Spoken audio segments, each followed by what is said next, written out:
Hey everybody, Richie Yip here, guest instructor for my friend Stefan Kesting. Today we're going to talk about shadow boxing. So there's actually two ways to shadow box, and we're going to get right down into it. The very first way is just to shadow box in order to work your form. How to throw a proper jab, how to throw a proper straight right hand or a proper left hook.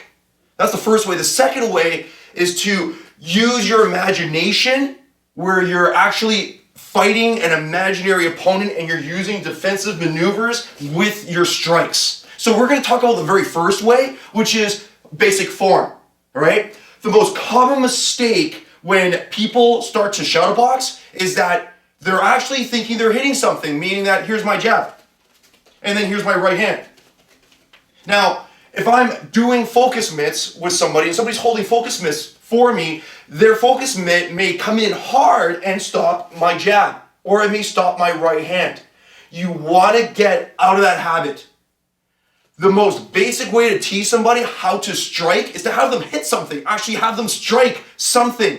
This makes them feel like they're doing something. They feel powerful, they feel strong, which is great. You can make somebody feel empowered with their strikes immediately, within 10 minutes.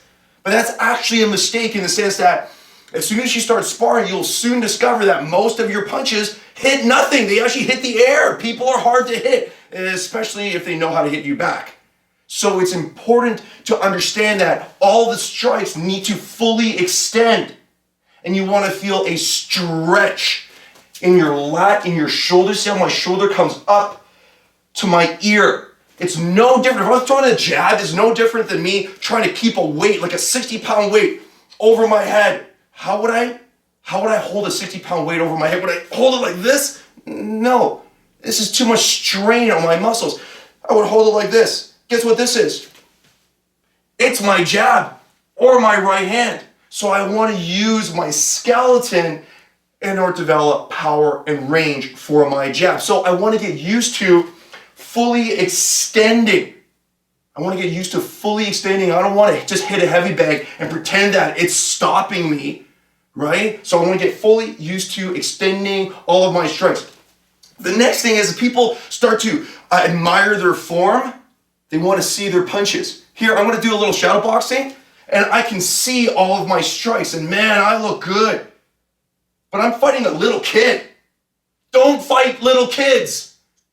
Fight an adult. So you see how I want to have my chin down, and I have my chin down, and I'm throwing my punches. What does that mean? It means that I actually don't see any of my strikes. They will actually be above my line of sight.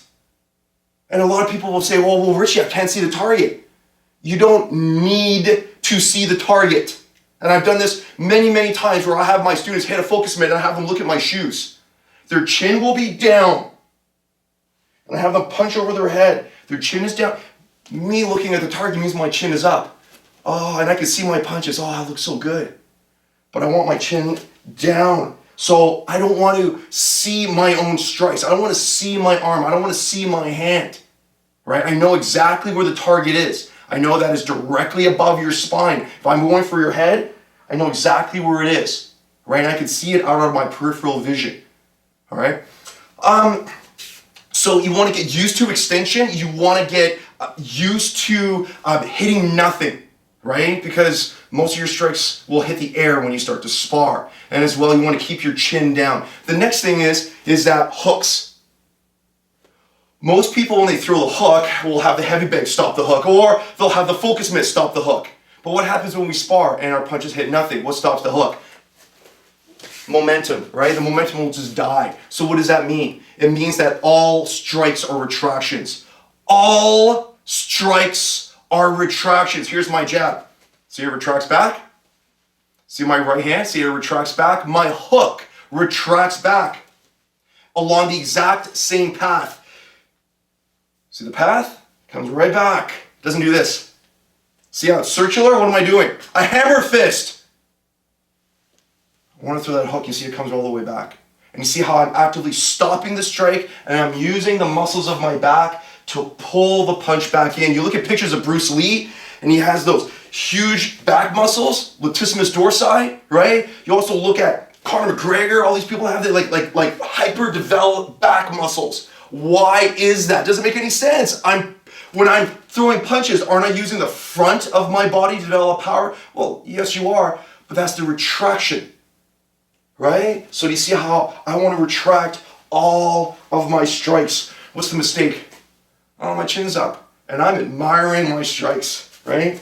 I don't want to see my hands at all. See how I'm off my uppercut? Do you see how I'm actually stopping the uppercut? So let's talk a little bit about sparring, shadow boxing like you're sparring. My old instructor, Mark, used to have me shadow box for him, and he would come up to me and he would go, Richie, I don't see your opponent. And what he meant by that is that I was just punching the air. I was just punching the air and working on my form. And what he wanted to see was this imaginary opponent that I'm fighting, that I'm actually vividly seeing his counterattack. I am diffusing that counterattack and coming in with my recounter. I'm imagining somebody stepping in and I'm stepping back. I'm imagining him initiating the attack, and I'm moving my head and I'm seeing those combinations as clearly, as crisply, as vividly as I possibly can, dealing with it in a calm, emotionally calm manner, but also in an intelligent manner. Maybe I use my hand to catch that counterattack, I move my head to diffuse that counterattack, and then I re-counter. He was saying that I should be having a conversation with myself, playing chess with myself, and sparring with myself. So this is one of the best ways to get really, really good at martial arts very quickly. Of course, having a training partner who you trust, who you know that you can meet at a convenient time and location, that's the best. But you can shadow box anywhere. You can shadow box in your kitchen while you're waiting for your like hot water to warm up or your soup to warm up, right? So you can shadow box at the bus stop, right? When you're waiting for your bus, you can shadow box anywhere, and you don't need any equipment, right? So the two ways to shadow box: the very first way, working on your form. Second way to shadow box is to imagine a sparring partner. Actually, imagine an opponent, and you're working your counterattacks and your defenses as well as your attacks. Give that a try.